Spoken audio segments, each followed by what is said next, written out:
bencana yang terjadi di Sumatera ini duka Indonesia, begitu ya. Banyak sekali masyarakat yang harus kehilangan nyawa, harus kehilangan rumah mereka, begitu. Di tengah bencana ini terjadi, ada dugaan bencana ini terjadi tidak serta-merta karena faktor alam. Karena banyak sekali ditemukan tumpukan gelondongan kayu yang bahkan sudah terkelupas dan juga sudah bernomor, begitu ya dugaannya. Anda sebagai putra asli Sumatera, apakah ini benar-benar bencana yang alami atau yang memang sudah terencana dan disengaja karena memang ada kerusakan hutan di sana? Pertama kita ucapkan duka ya Mbak ya. Ini sangat besar ya, 800 meninggal, 500 lebih belum ditemukan, dan saya yakin itu lebih banyak yang meninggal ya. Belum kerugian fasilitas umum dan lain-lain ya. Kalau hujan itu adalah rahmat dari Allah. Kitab suci mengatakan bahwa hujan itu diharap dan itu tanda bentuk dari rahmat dari Allah. Hujan. Yang jadi masalah adalah hujan itu pada saat di 3 provinsi ini tidak menjadi rahmat tetapi menjadi bencana. Timbul pertanyaan mengapa dia menjadi bencana? Ini karena ulah tangan manusia yang serakah. Ulah tangan manusia yang serakah? Iya, serakah akan harta dengan cara melakukan hal-hal yang tidak baik, yaitu menebangi hutan. Serakah untuk mendapatkan sesuatu dengan menandatangani izin agar hutan itu diizinkan untuk ditebang. Nah, ini orang-orang tersebut bukanlah orang dari 3 provinsi itu. Ini orang-orang dari tempat lain, dan yang mengizinkan itu saya yakin orangnya berposisi di Jakarta. Dan saya yakin yang mengizinkan itu tidak melihat kondisi lapangan, terus izin diterbitkan, kemudian tidak mengawasi di lapangan apakah izin yang diberikan itu telah sesuai dengan ketentuan-ketentuan itu. Baru terkaget-kaget setelah gelondongan kayu itu berhanyutan berjuta-juta kubik, membunuh manusia, membunuh ternak, menghancurkan ribuan rumah, menghancurkan ribuan fasilitas umum, jalan, jembatan, kantor, rumah sakit, dan lain-lain. Terkaget-kaget orang. Ini akibat orang-orang yang duduk di ruangan AC yang ada di Jakarta.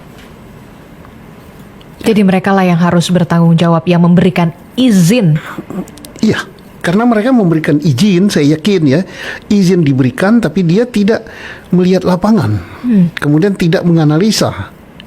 Kalau jangan salahkan hujan, jangan salahkan iklim. Oh ini kalau iklimnya begini, karena iklim muson, karena ini cuacanya gini, karena pemanasan global. Tidak, hujan itu rahmat Allah. Sepanjang, kan tempat lain banyak yang ditempa hujan itu. Provinsi Riau, Provinsi Sumatera Selatan, Provinsi Jawa Barat kena hujan semua. Tetapi pada saat hujan itu jatuh ke bumi, masih bisa ditahan oleh tumbuh-tumbuhan.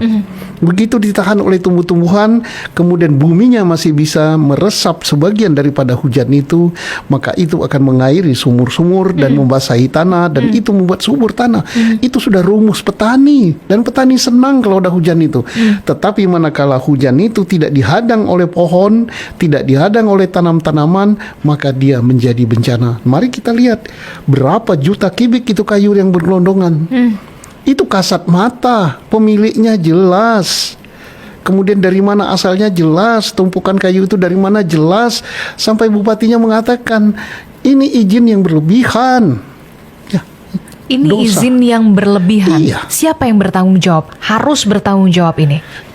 Ya, kalau memang penebangan hutan itu dengan izin, yang memberikan izin terhadap penebangan hutan tentunya Menteri Kehutanan. Tetapi sebelum izin itu terbit, dan itu harus ada analisa dampak lingkungan. Nah, ini Menteri LH. Dan mereka tidak boleh hanya mengizinkan di atas kertas saja, tetapi izin harus disertai pengawasan di lapangan. Apakah cara menebangnya? Apakah pohon yang ditebang itu boleh digunduli semua pohon? Atau ada ketentuan bahwa yang diameter sekian yang boleh ditebang, yang diameter sekian nggak boleh. Kemudian dan lain-lain itu ada ketentuan, klausal-klausal dari perizinan itu. Apakah ditaati apa tidak itu? Ini saatnya kita untuk mengevaluasi supaya ini tidak terjadi lagi. Bukan hanya di sana saja, Indonesia ini luas. Jangan terjadi di Kalimantan, di Sulawesi, di Papua, kemudian Maluku dan lain-lain. Ini bencana luar biasa. Walaupun pemerintah belum menetapkan ya bencana nasional. Bayangkan 3 provinsi melebihi daripada tsunami. Tsunami itu hanya 1 kota Banda Aceh yang parah dan kota-kota di pantai ya. Kalau ini 3 provinsi, berapa kabupaten dan kota yang kena? Berapa jiwa manusia yang melayang? Berapa yang hilang? Berapa ribu rumah yang hilang? Berapa harta benda